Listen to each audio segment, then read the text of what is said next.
ভরদুপুরে বন্দুক দেখে স্তব্ধ সুদর্শন। সোলার পাম্পের কল ভাঙা থাকার কারণে স্থানীয় এক বাসিন্দা সুদর্শন দাসের সাথে বচসায় জড়িয়ে পড়ে অজ্ঞাত পরিচয় এক যুবক।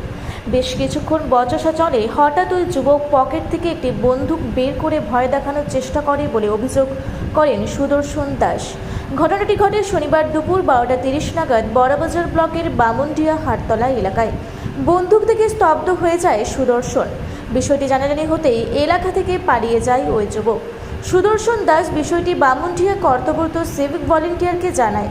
ওই সিভিক ভলেন্টিয়ার খবর দেয় বড়বাজার থানাতে। খবর পেয়ে তড়িঘড়ি ঘটনাস্থলে পৌঁছায় বড়বাজার থানার পুলিশ পৌঁছার আগেই অজ্ঞাত পরিচয় যুবক পালিয়ে যায়।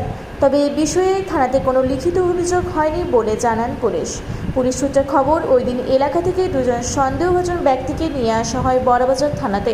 তাদের জিজ্ঞাসাবাদ করে তাদের ছেড়ে দেওয়া হয়। তবে গোটা ঘটনা তদন্ত করছে বড়বাজার থানার পুলিশ। ঘটনায় চাঞ্চল্য ছড়িয়েছে এলাকায়। স্যার, আমি বামুনডিয়া নিবাসী। আমার সামনে একটা কল রয়েছে হাটের সামনে, সেই কলে আমি চান করি। ওই দিক থেকে দুটো ছেলে আসার পরে ওরা ওই কল দুটার মাথাগুলো ভাঙানো আছে, সেইগুলোকে নিয়ে ওরা মানে উত্তেজনা হয়ে এবং আমাকে গালাগালি করে। তাতে আমি বলি, তোমরা যাক নেশা টেশা করেছো, ঘর চলে যাও, এইখানে চিৎকার করে তো আর কিছু হবে না, যদি তোমাদের বলার থেকে অফিসে বলো। বা দিয়ে ওরা আমার মা বোনির গাল দিই।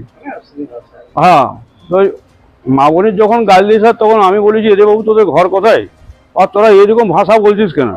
এইসব বলতে বলতে ওরা নিজের বন্দুক বের করিয়ে আমার সামনে ঠেকিয়ে দিয়েছে।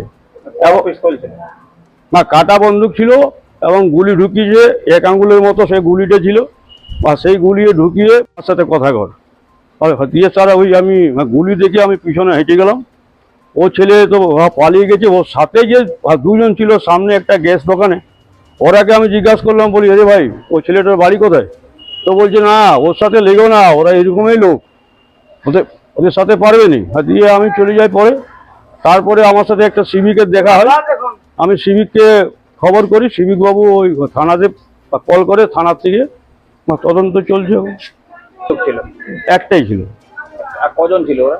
ও তো একাই ছিল, মানে ওর সাথে আরো দুজন ছিল, সেটা গ্যাস দোকানে ছিল আর কি। কেমন চোখে দেখছে? একদম ভালো, মানে ভয় তো পুরোই লাগছে স্যার।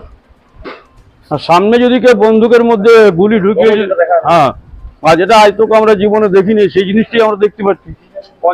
কোন জায়গায় ঘটেছিল? জায়গাটার নাম? এটা বামুনডিয়া হাটতলা এবং গ্যাস দোকানের সামনে। আপনার নাম? আমার নাম হচ্ছে সুদর্শন দাস। প্রশাসন, পুলিশ এসেছিল? হ্যাঁ, পুলিশ এসেছিলেন।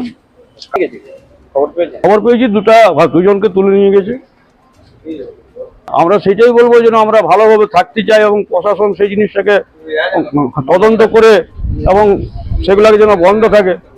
তা নাহলে আমরা তো খেটে খাওয়া মানুষ, আমরা তো বাইরে থাকি। যদি এইভাবে যদি কাজ করে, আমাদের মেয়ে ছেলে ঘরে থাকবে কি করে? ওই গালাগালি করতেছিল, সেইটা দেখলাম। আর কি দেখলেন? কি দেখলেন? আর ওই পিস্তল কি বলে, ভাড়া না কি বলে, ওটা দেখাচ্ছিল, পকেটে বাজ করেছিল। অনুভূতি কেউ না গেলে কাকে বলবেন, আমরা পুরো কাজ ভয় লাগতেছিল যে একা মানুষকে গ্রেফতার করে চলে যাচ্ছে। ঘটনাটা কোন জায়গায় ঘটেছে? ঘটনাটা এই সামনে লাগে ঘটনা, হাটতলা। কি নাম আপনার? আমার রবিলতন মাহাতো।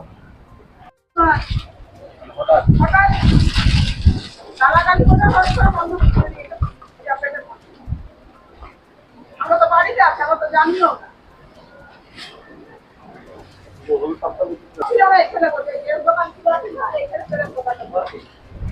আমি হাঁটাতেও পারি, আর বই দেখে বলছে আমি ছেলের নাম। কি নাম আপনার? আমার নাম সরস্বতী দাস। তুমি কি আমার স্বামী। জায়গাটার নাম? জায়গাটার নাম বাবুনিয়া।